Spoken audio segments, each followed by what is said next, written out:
Hello, Dr. Brant Hulsebus here, and welcome to another edition of Ask the Chiropractor. Ask the Chiropractor is my little podcast that I do. When someone has a question about chiropractic or chiropractic care, I try to answer. I'm a chiropractor here in Rockford, Illinois.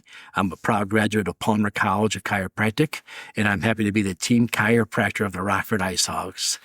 Let's dive into it.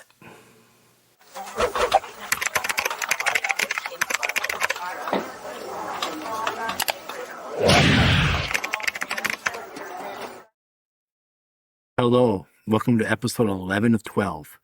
If you're just joining us, I invite you to go back and listen to some of the pre-episodes where we dive into different things about what chiropractors do and what chiropractors don't do. I wanted to get back into this a little bit about some of the myths and some of the false things that have been said about chiropractors over the years, and maybe why this happened. And some of the things maybe you've seen on YouTube and stuff like that you've seen happen over the years. And I want to try to clarify what is and what's not really chiropractic. First thing is, I never took a class at chiropractic school where I wrapped somebody's towel around their neck and yanked on it. Every chiropractic adjustment we do here is very precise and specific, aiming for a particular vertebrae, using a very precise line of drive and torque correction on that vertebrae. Here in Rockford, our clinic, we isolate the individual vertebrae through a chiropractic exam and x-ray to find the correct vertebrae. Never will you see us grab an entire chunk of the spine, yank, pull, push, or do anything to try to do a gross manipulation in the entire area. That is not chiropractic as I know chiropractic. So when you see these things, these techniques, this is not something I would ever have anybody ever do to me. No, anybody ever try to put that on me. So I definitely would never do it in my office. So if you come into my clinic in Rockford, Illinois, want to see me strap you down, grab a towel, yank and pull on you, it's just never going to happen here because that's not real chiropractic. And I say that because it's not taught at any chiropractic college. None of the national associations endorse this or think it's a good thing. And I think only one malpractice carrier will even consider to cover you if you do these moves. So that's not chiropractic.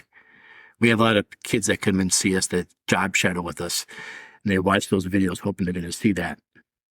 And the first thing I do is I burst their bubble, tell them there's nothing like you're going to see in this office. Everything we do here is very precise and exact.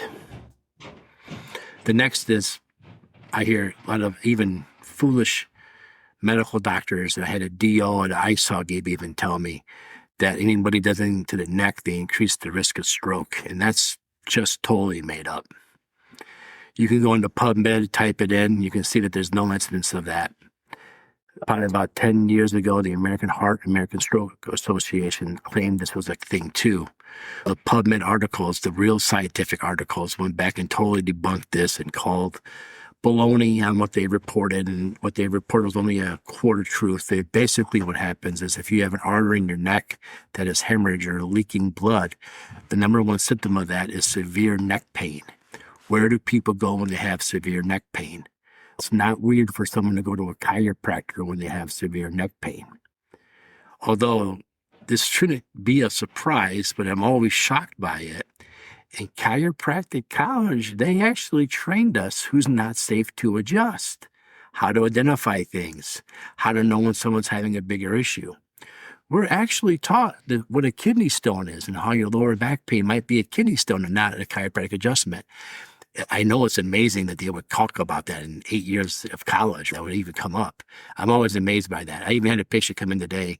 She just had knee surgery. And I was told by the doctor that I should probably not put her on her side and twist on her back to get her hips adjusted. I was like, boy, it's a good thing they told me that because we never discussed that in chiropractic college. It's comical to me. I told her it's okay to go back and continue to work with this doctor to tell him I give him my blessing because it's just as silly sounding as anything else. So if you were to have this hemorrhaging in your neck of a blood vessel and you turn your head left or right, it could make it worse. Well, we're trained to identify this. Where it's not identified, they also call it a beauty salon stroke because you go with your hair wash and they turn your head and it can happen too. It can also happen just backing out of your driveway. It can happen just getting dressed.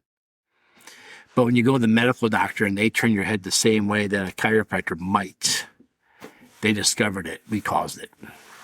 There's been a biasism towards chiropractic from the American Medical Association for a long time. Up until the early 1990s, the American Medical Association had a division on quackery, they called it, where they literally were trying to destroy the chiropractic profession. And I can say this without being feared of repercussion, because Chester Wilk, a chiropractor in the Chicagoland area, actually sued the AMA as an antitrust. And he was able to get his hands on the documents and the stuff that the AMA was doing to try to ruin chiropractors. And he sued the AMA, and he won. You can look it up, the AMA versus Chester Wilk, W-I-L-K. And when Chester passed away a few years ago, I had the unique privilege of going up to his house, and his family donated all his possessions to the profession. And I got to load up my vehicle with all of his awards and honors. I actually got to hold the Supreme Court papers in my hand. I got to read the transcripts. These are all now well preserved in the International Chiropractic Association's headquarters, and some of them at Palmer College archives. So I've actually got to see the stuff, and I got to talk to Chester Wilk several times before he passed away. And he actually sued the AMA for trying to say bad things about us. And a lot of the stuff with the neck issue came from those lawsuits, came from them bad-mouthing us, came from them saying bad things about us. And these things just aren't true. But chiropractic started in 1895. Chester Wilk won his lawsuit in the early 90s. So we're talking about at least 9 decades of lies. It's amazing how 9 decades of lying about something most people can actually start to think it's the truth. When I lie about something for 9 years, 90 years, it's easy for someone to think that's actually the fact.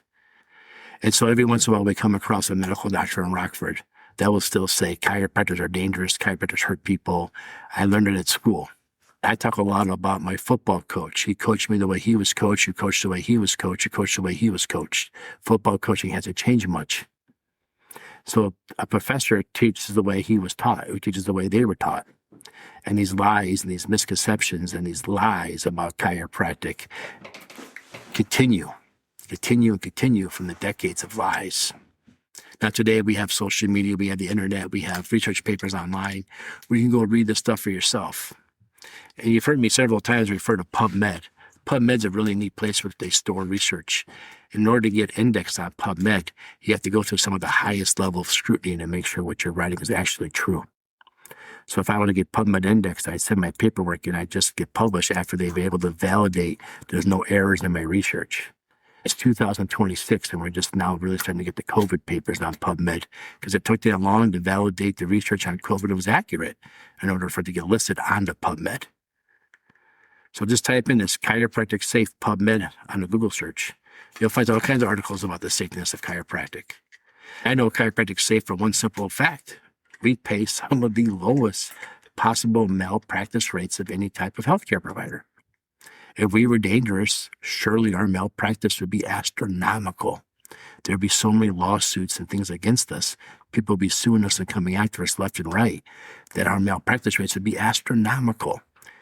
According to the things I hear from other doctors about how dangerous we are, we'd be the same as trying to insure a 16-year-old male driver who has a drinking issue. It'd be astronomically expensive. My last associate, Dr. Sam, when she first started practice, her malpractice was lower, what she paid in a whole year, than an orthopedic doctor who works with backs pays in a day. She paid less for a year than they pay for a day. So how could we possibly be that dangerous if our practice is that low? Let's talk about one last little thing that we hear a lot about chiropractors, that popping noise. They're cracking my bones, they're snapping ligaments, things are shifting and moving. What that noise is, you've heard me talk a lot about when the spine's misaligned, the body will lock down to protect it. What happens is pressure builds up inside those joints. And that pressure is the liquid under pressure. And when you take a liquid under pressure and you release the pressure, there's an audible noise. So when you crack your knuckles, that is just gas being released from inside your joints. It's called cavitation. Maybe your grandmother told you that gives you arthritis. Grandma was wrong. That's not true. But the cavitation is just simply gases being released from a joint. Think about a can of pop or soda. When you open it, there's a popping noise. That stuff's under pressure. You open it, pressure's released, it pops. maybe not a bottle, you more or less, when you undo a bottle, right? Because it's a hiss. When you open a can, you pop, you hear that pop, right? Because it makes that popping sound. Same principle, same physics. We're not snapping ligaments or popping tendons. That's crazy. Again, we'd injure so many people on malpractice would be outrageous. But again, we have some of the lowest malpractice of anybody. Maybe you've heard chiropractors aren't real doctors. I challenge you to find the word doctor. Doctrine usually means you learn a doctrine. As chiropractors, I did 4 years of college, got my bachelor's of science, and I went on to chiropractic school. Chiropractic school is 10 trimesters, so 10 semesters. Each semester is over 30 hours. After I graduated, I earned a doctorate of chiropractic. Just like if you remember, President Biden's wife had a doctorate in education. When you get a doctorate, you call yourself doctor. So I call myself a doctor of chiropractic. I don't call myself a medical doctor. I never thought to be a medical doctor. I want to be a chiropractor.